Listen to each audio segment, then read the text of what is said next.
Right, so today then guys, we're going to be looking at just dropping in some upgrades into this Delta Armoury Charlie series.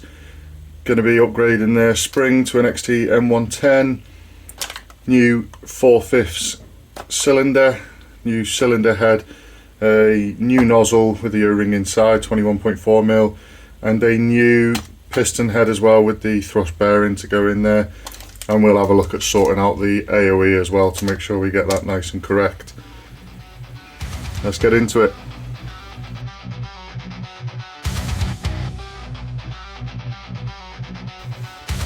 Hi guys, Greg here from Delta Armoury Airsoft and welcome back to the channel. So today we're just going to be looking at dropping in some upgrades into my son's Delta Armoury Charlie series. And to be honest with you, for an entry level, because they are entry level, the Charlie series, full polymer, they're nice, they're lightweight.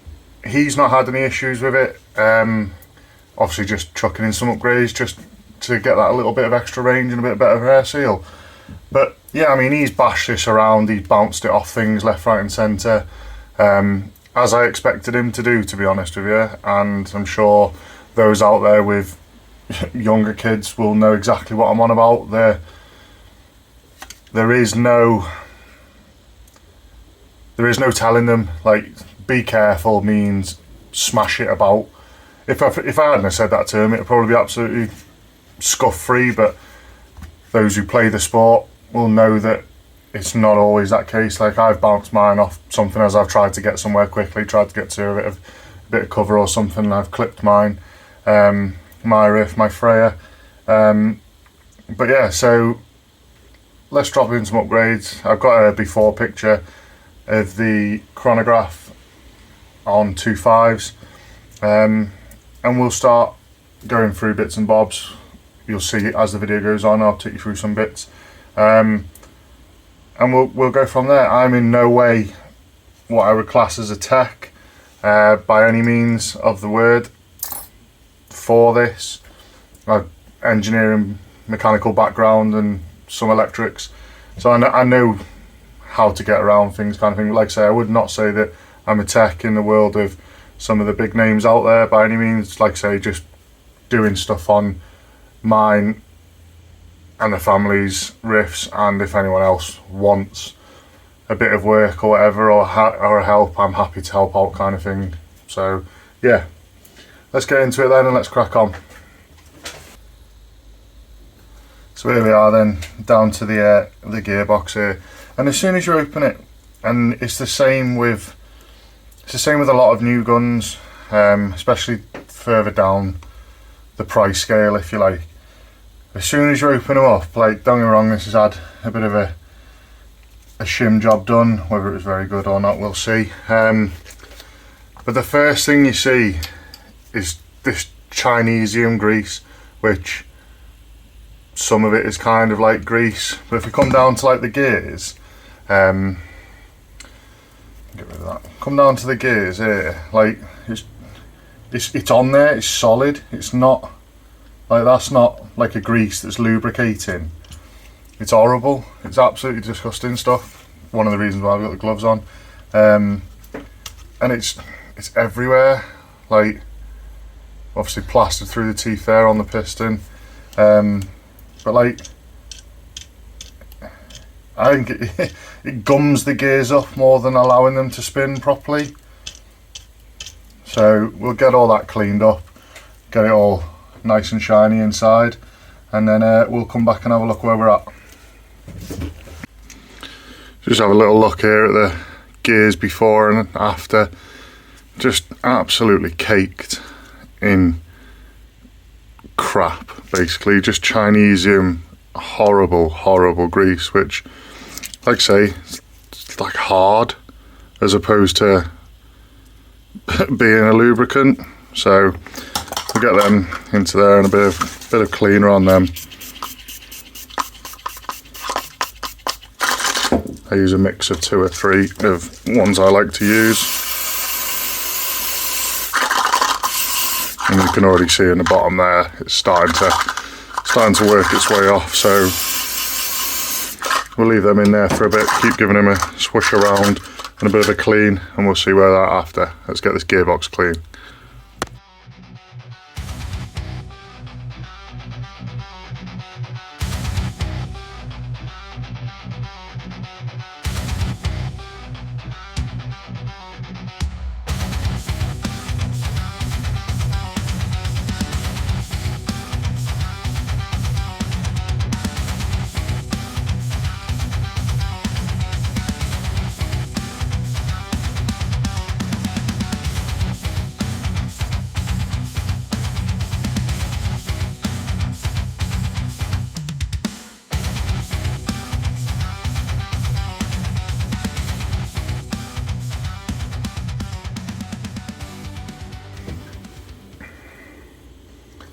Just come for putting this compression kit together now. Just a bit of lube on the parts that need it. It's always good to lube the seals up, just helps them go in a bit better and just prolongs them a little bit, to be fair, and helps with that seal. Obviously what I use is the Super Lube multi-purpose synthetic grease, recommended by a friend of mine, Luca, from Sabre Armoury Airsoft. Sorry, from Sabre Airsoft, not Sabre Armoury Airsoft, my bad, Luca. And yeah, it just helps things go together a bit easier, and like I say, helps that seal. A nice new alley standard piston head here to go along with the 4/5 cylinder, and I always put just a little bit of grease in the end there as well. This is obviously the cylinder head end, so drops into like so. Nice double O-ring, so we're going to get a good seal there. And we'll give it a little clean up as well, just so there's no excess sitting around. A little bit then inside the nozzle for its O-ring. What we'll do is we will just drop this in, obviously nice and free. Check the seal, solid. Pop the nozzle on, make sure it's nice and free for moving on the cylinder head itself. Now a lot of people do this different ways. Some people will do it with the nozzle all the way down, but that's not the way it's going to be working effectively. Just bring it up. That's going to be your maximum travel with your tappet plate, and we're solid again there. So nice good air seal, and I've never had an issue with these parts. You've seen in videos in the past. Parts that I've ordered, I always order my parts from Pete from AK2M4, and yeah, I can't fault any of the bits that I've ever had from him. This stunning CNC split 2 gearbox that I did a video on a couple of weeks back sounds absolutely brilliant in the Freya, alongside the brushless Solink 35k motor that's now sitting in there. Yeah, absolute dream to use, to be honest with you. As you can see as well, all nice and clean now in the gearbox. None of this Chinesium crap that was in there. It's all gone. Obviously I've removed the Eagle MOSFET to get it nice and clean. Obviously that's sitting there. We'll be dropping that back in. Gears then. Nothing wrong with these gears at the moment. Yes, they're not the SHS gears, or they're not upgraded gears, but at the moment he just wanted a few little upgrades, and until these break, because inevitably they will, I'm sure, because they don't last forever obviously, and at that stage then we'll probably drop in some SHS 16:1, or maybe leave them at 18:1, we'll see. But yeah, we'll get these all shimmed up and we will go from there. Just quickly, what I do find a bit random with the Charlies, and it might be the same in the Bravos, I'm not sure, I imagine it's different in the Alphas. It was definitely different in my Freya because it was already pre-upgraded inside with aluminium stuff. But it's weird that for the barrel length, and it's not an overly long barrel length at all, that they come as standard with a fully closed cylinder. Like, it's not ported like this one. Obviously, like I say, this is 4/5 and you can get many different types. It's obviously not tipped, it's fully closed cylinder. Now whether that's, I don't know whether that's done to aid in the fact that this has almost zero air seal. To be totally honest with you, it's quite poor. But yeah, so whether, because it's not got the best air seal, and they know it's not going to have the best air seal, because there's no O-ring in there, whether they've gone for a full cylinder to increase their, I suppose if you want to say, the projectile air as opposed to the lost air around the side of it, to keep the FPS up out of the box. But yeah, I just thought it was a bit strange, and it's not the first one I've done another Charlie, and that was exactly the same, full cylinder. Yeah, I just thought it was a touch strange. Right then guys, down to the shimming. I'm not going to go through how to shim a gearbox because I may be doing it wrong, and there's far better videos out there than what I can tell you. And like I said, there's plenty of them out there. Always shim though, no grease in the box, no grease on your gears. Put them in obviously 1/2, give them a spin, you'll hear it grind.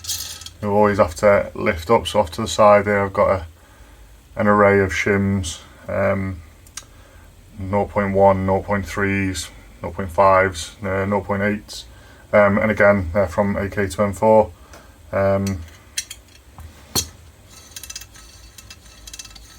Might be slightly off balance, the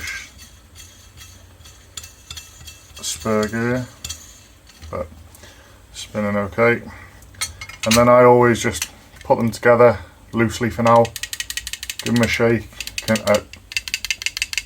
You can hear that play in there, so you know it's not going to be tight enough anyway.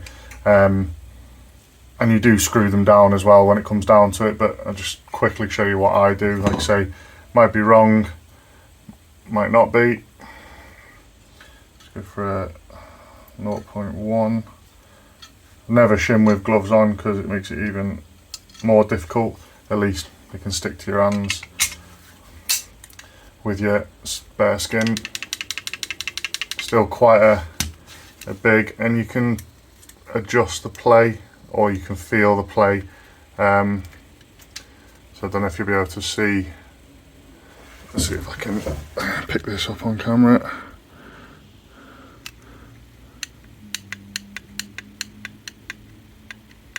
So you can see the play in the shaft of that spur gear there. So that's the noise we're hearing there.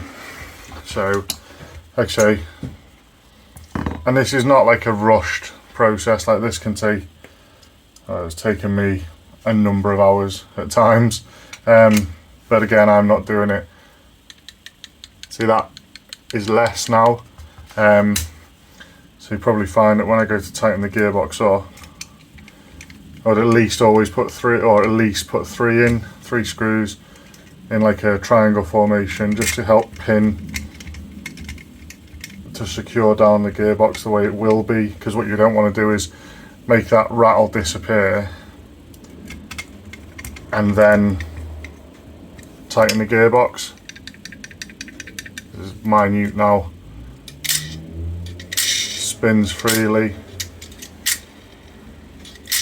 Spins actually quite nice. But what we'll do quickly then is just chuck in another 0.1 on top there, and I'll just try and prove what I mean with, you don't want that rattle to disappear completely.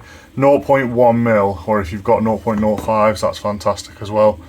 You'll be able to go down even tighter. But you don't want to bind up your gears either, because obviously you are going to put grease in there, which will take up some I'm not saying grease is a shim, but it will take up some of the lateral play and some of the surface gap between gears. So there's no rattle there now. So even just holding the box without it being bolted together, let's see if you can pick that up as well. Try and get the right camera angle.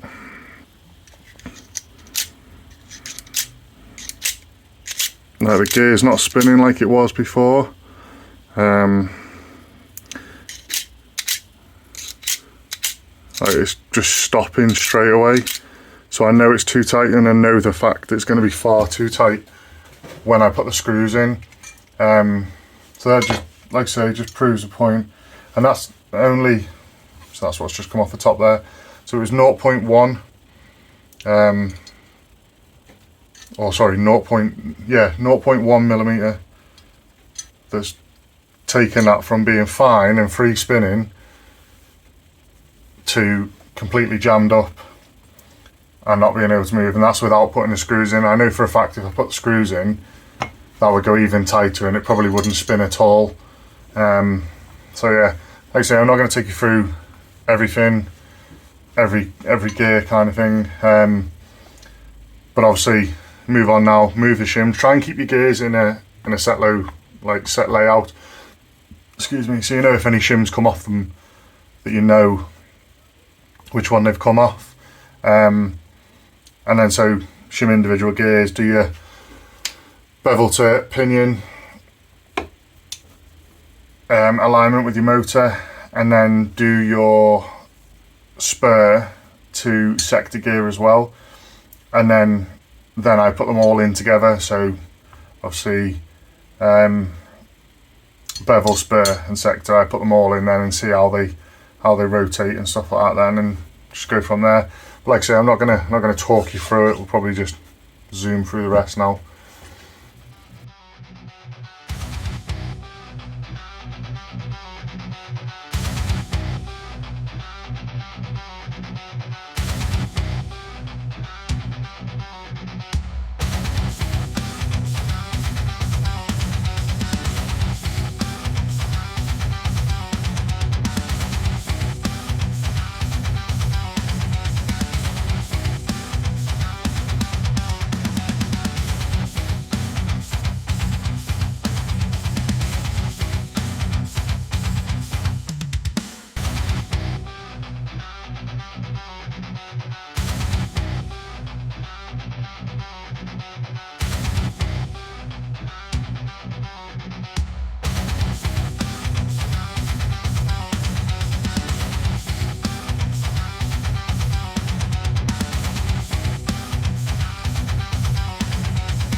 So we're now at the rebuild stage here, guys. Gears are all shimmed, and we're just greasing up a few last little areas, obviously across the bushings themselves and inside them. And you don't need tons and tons of grease here. Watch out for the optical sensors if you've got them. Don't want to be covering them with grease because that will cause you an absolute nightmare. Just surface to surface contact areas, to be honest with you, and like I say, you don't need absolute loads. The tappet plate guides, bit of grease down there, can't hurt. And like I say, we'll go for a rebuild now. Don't know if any of you have seen my previous, one of my previous videos where I'm building a DMR in the background. That will be getting an update soon because it's coming along quite nicely, or I think it is. And yeah, just I confess my so when I was rebuilding that initially, I had the old style, old G&G style gearbox with the screws on the other side and not a quick change spring system, and I confess my absolute undying hate for them. It's the worst thing in the world not having a quick change spring because it just made everything blow out all the time. as I was trying to put in an M130 spring, and it was an absolute nightmare, to be honest with you. It come close to breaking me, to be fair, and I come close to losing my rag with it, but yeah, we got there in the end. So we'll see how this one goes, to be honest with you, because it's only my second gearbox build online. Let's tell you what, actually, use the other one.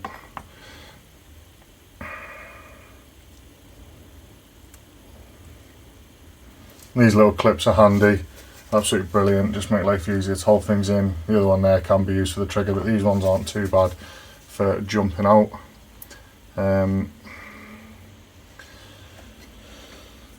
Pay attention for the tappet plate.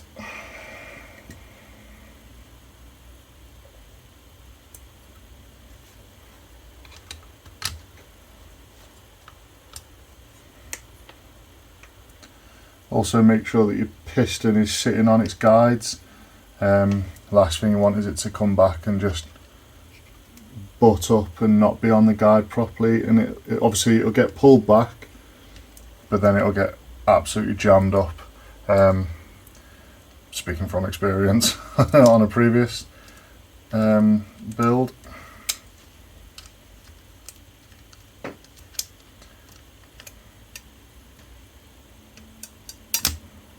And I'm sure that there is far easier ways or better ways than doing some of the things that I do. Like I say, there are far better people at this than me. Like I say, I don't claim to be a tech.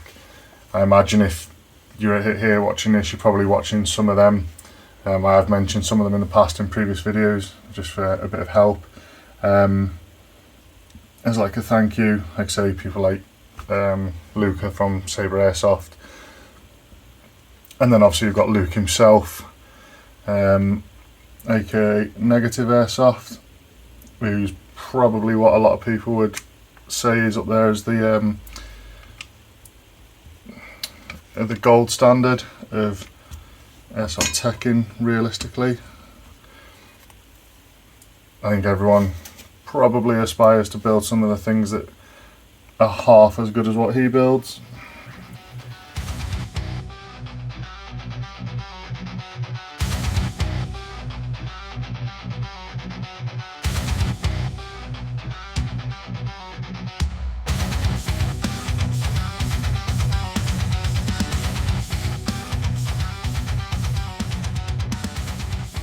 Right then guys, that is the Delta Armoury Charlie back together after the upgrades have gone inside.